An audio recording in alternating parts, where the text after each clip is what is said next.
Welcome everyone, and today the topic of discussion is the measurement of charge of an electron.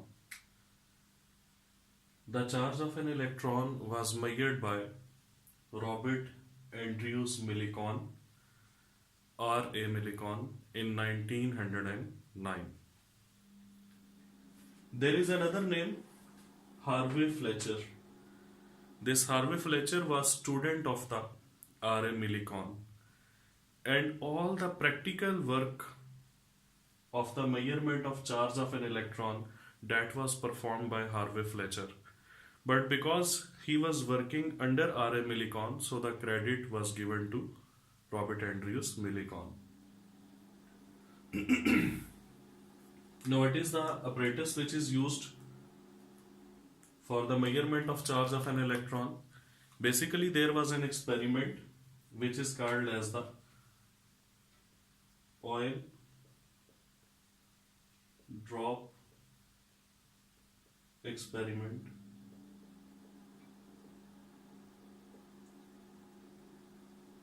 This oil drop experiment was performed by Harvey Fletcher under the supervision of the R.A. Millikan.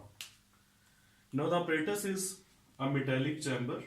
This one is a metallic chamber in which there are two divisions, A portion and B portion, and both these portions are separated by a plate. The function of A portion is to store the oil droplets, and the function of B portion is to study the oil droplet or to observe the oil droplet. There are two plates. The upper plate, which has a small hole in it, it is connected to the positive terminal of the battery, and the lower plate that is connected to the negative terminal of the battery, and both these plates will provide electric field. There was a source of illumination. Basically this lower chamber, this B chamber, had 4 holes in it. The 3 holes were for the illumination of this chamber, and the 4th hole was for the microscope. So this B chamber had total 4 holes, 3 for the illumination and 1 to observe. There is an X-ray source, and the function of this X-ray source is to ionize the air or gas which is present in the B part. And because the oil droplet that was too small to be seen with the naked eye, so a microscope, or in some books telescope is written, it was used to observe the oil droplet. And this one is a beautiful eye, और ये शब्बीर की आंख है, क्योंकि कोई देखे ना देखे शब्बीर तो देखेगा. So it is to observe the oil droplet. There is an atomizer. Atomizer is used to produce the fine mist of the liquid, and it is just like we use perfumes in our homes. When we press the actuator of the perfume, a fine mist is released. So that is also an example of the atomizer. Now why it is called as atomizer? Because the droplets which are produced by this atomizer, they are very small, and even their smallness is compared with the smallness of atom. So that's why it is not called as sprayer, but it is called as atomizer, because the droplets are compared with the smallness of atom. So this one is the construction. This one is just a schematic diagram to explain the parts of the Millikan's apparatus. Now let's start the working. First of all, keep in mind that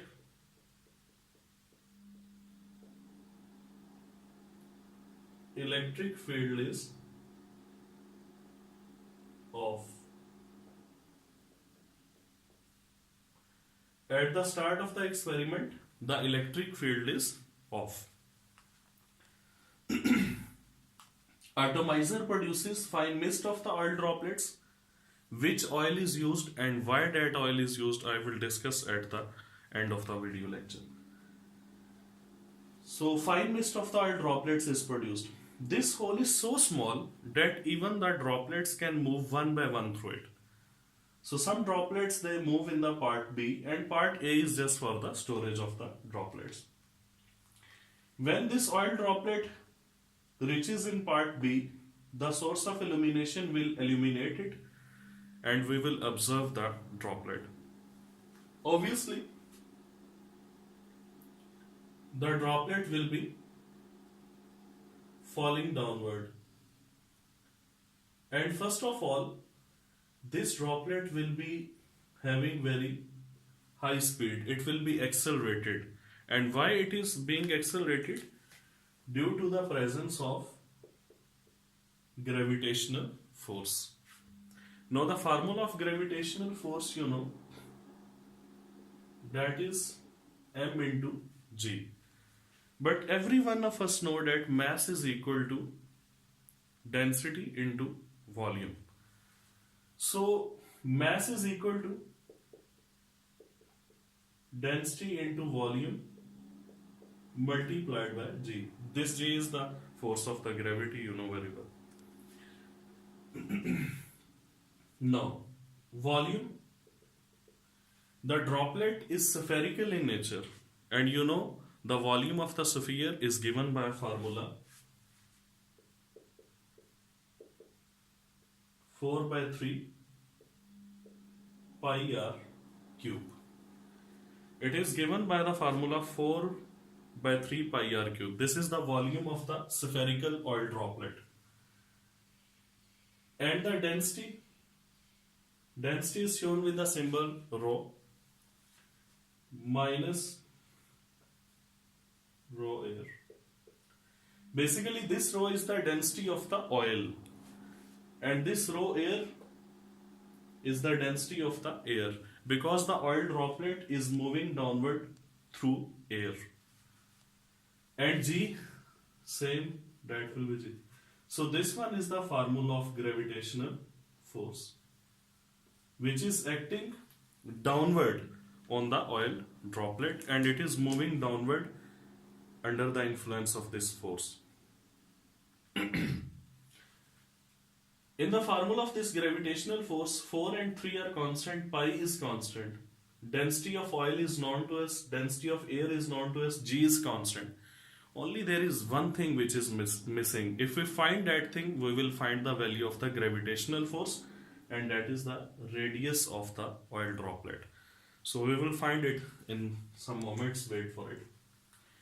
This oil droplet will be first accelerated down due to the force of gravity or gravitational force. But you know, whenever any particle is moving through a fluid, it experiences an opposing force by the fluid, which is given by the Stokes law. So there will be another force acting upward. Upward means this force will be opposite to the motion of the oil droplet. That will be called as the drag force, or in some books it is written that it is called as the viscous force. This drag force is given by the Stokes law, and it is 6 pi eta r v. So this oil droplet is now experiencing the two forces which are opposite to each other. And when the magnitude of these two forces will become equal, this oil droplet will start moving with a maximum constant velocity. And that maximum constant velocity is called as the terminal velocity. So, suppose that now the two forces, the magnitude of the two forces is equal. And this oil droplet starts moving with velocity v1. v1 is the terminal velocity of this oil droplet. And this v1 is calculated mathematically by the distance over time. Very simple. How much distance this oil droplet travels? divided by the time taken to travel that distance, that will be equal to the terminal velocity v1. Now when the magnitude of these two forces is equal, then we can write it that 6 pi epsilon naught r v1. Now I will show this velocity with v1. That is equal to 4 by 3 pi r cube rho minus rho air into g. Now let's simplify this equation. And when you will simplify it, pi will be cancelled with pi, r will be cancelled with 1r, and the r square will be left.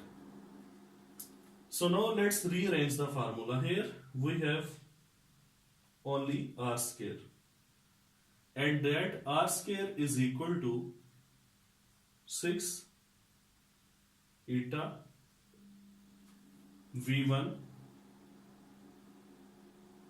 multiplied by 3 divided by 4 rho minus rho air into g. So let's simplify it further. 2 to 3, so that will be 9 and it will be 2. Now the formula of r square will be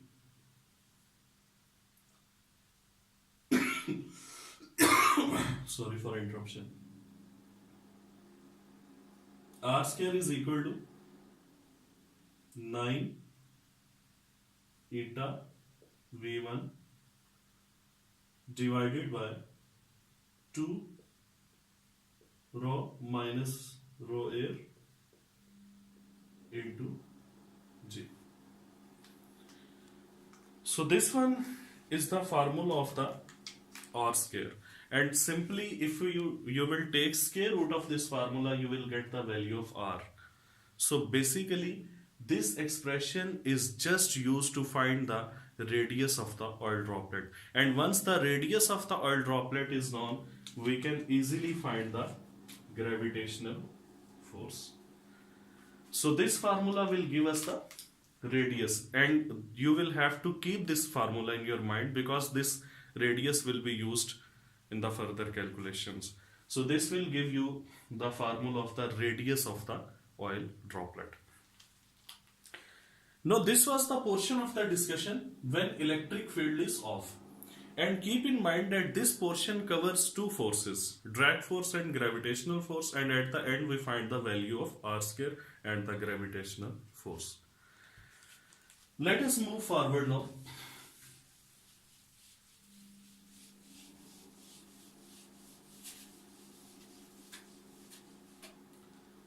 Now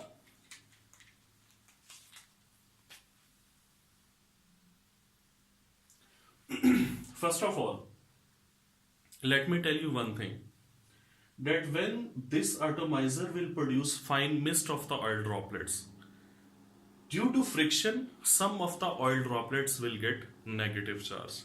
But I have used word some of the oil droplets will get negative charge. When this oil droplet will reach here, X-ray is used to knock out the electrons from the air molecules or air atoms, and those knocked out electrons are accepted by the oil droplet, and it also gets the negative charge. A question comes here that if the friction produces negative charge when this oil droplets move out of this atomizer, then why we use X-ray source? Because some of the oil droplets, they get negative charge by the friction, and in order to make sure that every oil droplet gets negative charge, we have to use the ionizing radiation, and those are the X-rays. Now, as this oil droplet has accepted the electron, knocked out electron from the air molecule, so now this will get the negative charge. Now this oil droplet is not neutral anymore, it is having negative charge. Now we will apply the electric field.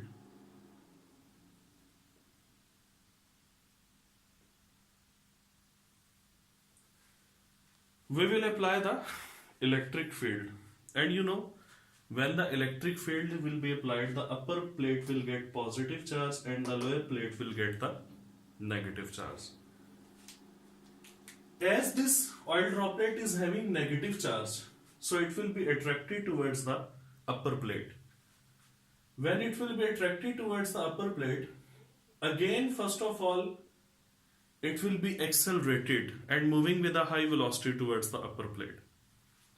Suppose that why it is, so first of all, why it is traveling upward? Because a force is acting on it, that is called as electric force. And you know the formula of the electric force is Q multiplied by E. What is Q? It is the charge on the oil droplet. And what is E? It is the strength of the electric field. But you must have an idea that the strength of the electric field, suppose this equation is 1. The strength of electric field is equal to V divided by D. Now what is V? It is the voltage which is applied here. And what is the D?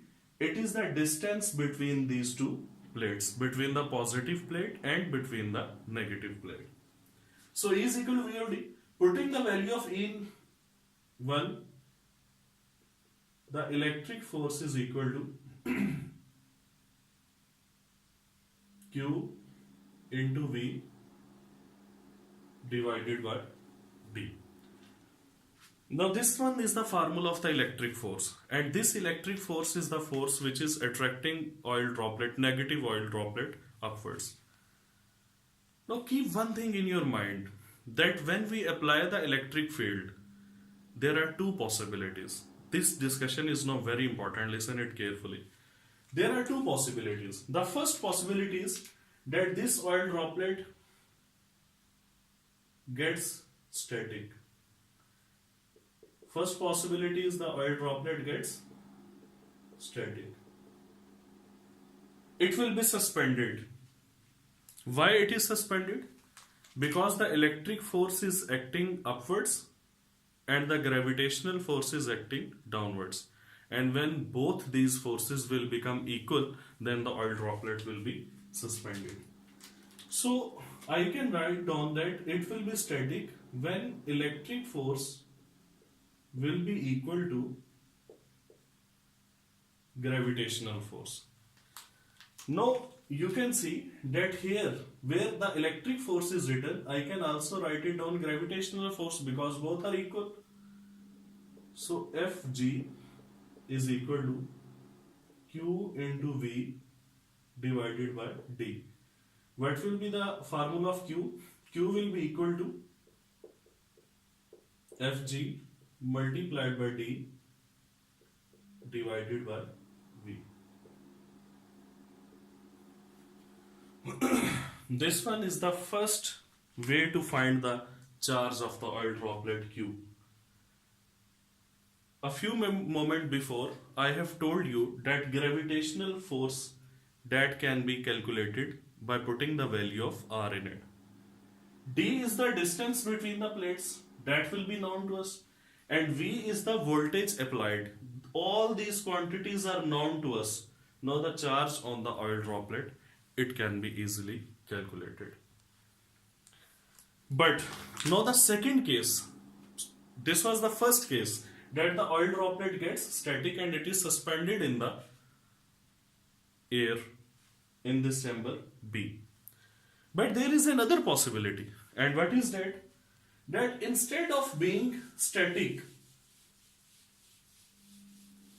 now this oil droplet again starts moving with the constant velocity V2 in the upward direction. Just like in the first case, when the oil droplet started moving downward, it was first accelerated, but then because of the drag force it got the constant velocity. Just like that case now, the oil droplet was first accelerated upwards. Why it was accelerated upwards? Due to the electric force. And if that electric force is exactly balanced by the gravitational force, it may get static, it may get suspended, and then the electric field that will be turned off. But if the electric force the electric force is attracting the oil droplets upward. Now, there are two forces that are acting downward. First is the gravitational force and second is the drag force or viscous force. If an oil droplet moves upward because of the electric force and these two opposing forces, they also act and these forces become equal, then the second case is that instead of being static, it will get a constant velocity v2. And now this v2 is again the terminal velocity. This v2 will be calculated simply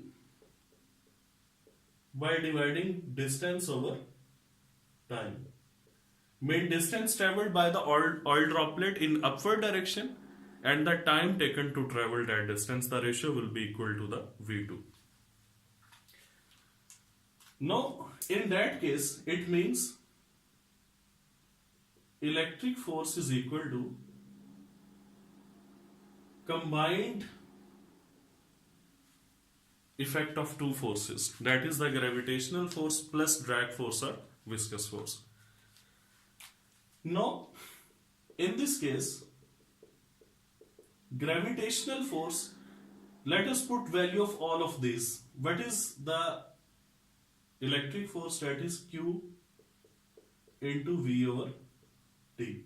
It is actually Q into E, but I have already told you that it will be Q into V over D. Is equal to, now this gravitational force is given by 6 pi epsilon naught R V1 plus the drag force is 6 pi epsilon naught R V2. These V1 and V2 are those velocities that the oil droplet is trying to move in the opposite direction due to the influence of the gravitational force and the drag force. Now it becomes Q into V over D is equal to 6 pi epsilon naught R V1 plus V2. You have nothing to worry about the V1 and V2 because V1 and V2 are simply calculated by dividing the distance traveled with the time taken. What will be Q? Q will be equal to 6 pi eta R V1 plus V2. This is not epsilon naught, it is eta. I'm really sorry for that. 6 pi eta R V1 plus V2 into D divided by. This is the second case of measuring the charge on the oil droplets. What does it mean, the second case? The first case was when it gets static and the second case was when it moves upward with a constant maximum terminal velocity. 6 pi is known, eta is known, R, if you remember, I have given you a formula of R square. So by taking square root you will get the value of R. V1 and V2 are simply the ratio between the distance and time. D, this D is the distance between the two plates and V is the voltage applied. All these quantities are known to us now, and because all these quantities are known, we can easily calculate the charge on the oil droplet. And that charge on the oil droplet is actually due to the acceptance of the electrons. So basically that charge on the oil droplet is the charge of the electron. Now what the results RA Millikan got? Actually, RA Millikan find that the charge on oil droplet, it is integral multiple of 1.592 into 10 raised to power negative 19 coulomb. The charge on oil droplet is integral multiple of that value 1.592 into 10 raised to power negative 19 coulomb. Sometimes the value that he got, it was 1.592 into 10 raised to power negative 19. Sometimes the value was doubled, sometimes it was tripled. That was a complete chart which was given by the RM Millikan, that these are the values that he got. So the minimum value is 1.59 to 10 raised to power negative 19 coulomb. And N is basically the number of electrons that are accepted by the oil droplet. If one electron is accepted, that will be the minimum value. 1 into 1.592 into 10 raised to power negative 19 coulomb. In case of 2 electrons accepted by the oil droplets, it will be doubled. 3 electrons 3 times, 4 electrons 4 times, and so on. But the minimum value is this one, 1.592 into 10 raised to power negative 19 coulomb. Keep in mind that this one is the Millikan's value. This one is the Millikan's value of the charge of an electron, and it is called as the elementary charge. Obviously, the charge on the electron is negative, so it will be minus 1.592 into 10 raised to power negative 19 coulomb. But if you only talk about the magnitude, then the negative sign is not written. Now, this is Millikan's value, and the modern value that we use nowadays, that is 1.602 into 10 raised to power negative 19 coulomb. You can see that in the Millikan's value and modern value, there is a difference of 0.6%. But this difference of 0.6% is very small, so we must give credit to the RA Millikan for finding the value of charge on electron. And keep in mind that this one is the minimum charge of the electricity. It was not RA Millikan, but before RA Millikan, J.J. Thomson and other scientists, they were also trying to find out the charge on electron. But the success was but the success goes to the RA Millikan. Now, let me tell you some important facts about this experiment. That which oil is used in this atomizer, it is very important. Mustard oil is used. When I was a student of the second year or first year, I used to think that the mustard oil is used in this atomizer, but the case is not correct. But the oil which is used, that is the vacuum apparatus oil. Sorry. This is vacuum apparatus oil. Why only we use this oil, or why R. M. Millikan used this oil? He could use water even, or simple mustard oil or some other oils could also be used. But keep in mind one thing, that when water or any ordinary oil is used here, when this oil droplet will be here, the source of illumination will heat this portion B. And because this portion B will be heated, so in case of water or ordinary oil, the droplet will start evaporating. And when it will start evaporating, some of the mass will be lost. So its mass will change by every passing second. And when the mass will keep on changing, the density of that oil or water, that will also keep on changing, then how can you measure the exact value of the Q? So vacuum apparatus oil is used, and this oil has very, very, very low vapor pressure, and especially the temperature at which this B compartment is present, at that particular temperature the vacuum apparatus oil has almost zero vapor pressure. It will not evaporate, so the mass of the oil droplet will not change, and as the mass will not change, we will get the accurate value of the Q. This was the question, that why the vacuum apparatus oil is used, and we do not use water or any ordinary oil. Basically, this experiment to determine the charge on electron, it was started by R.A. Millikan in 1906, and from 1906 to 1909 he performed different experiments using different liquids in the atomizer, and after all those experiments he concluded that accurate results cannot be found by using any ordinary liquid in the atomizer. And in 1909, when he used vacuum apparatus oil, then the accurate result was obtained. Now, nowadays, even you must have an idea that there is a device which is called as panning trap. Panning trap is a device, and scientists have successfully isolated a single electron in this device, and they have observed that that single electron has a diameter of 10 raised to power minus 20 meter. But it is not important to us. Why?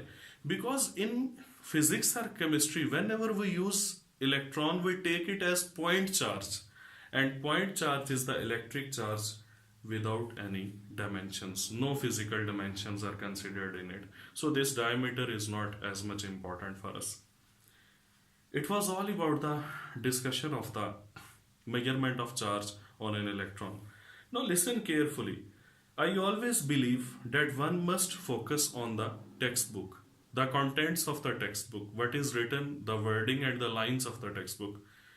But I always emphasize that you will memorize the textbook, you will memorize the words and lines of the textbook, but you must have complete idea of any topic. So this was the topic that I discussed with you people, and I tried to make it simple, and even as compared to this lecture, I don't think so that I could make it further simpler. That was the simplest discussion that I presented in front of you people. So memorize it or learn it from your textbook, but all these concepts are related to it. You must keep all these concepts in your mind. I hope so that you will enjoy this lecture. Take care. Allah Hafiz.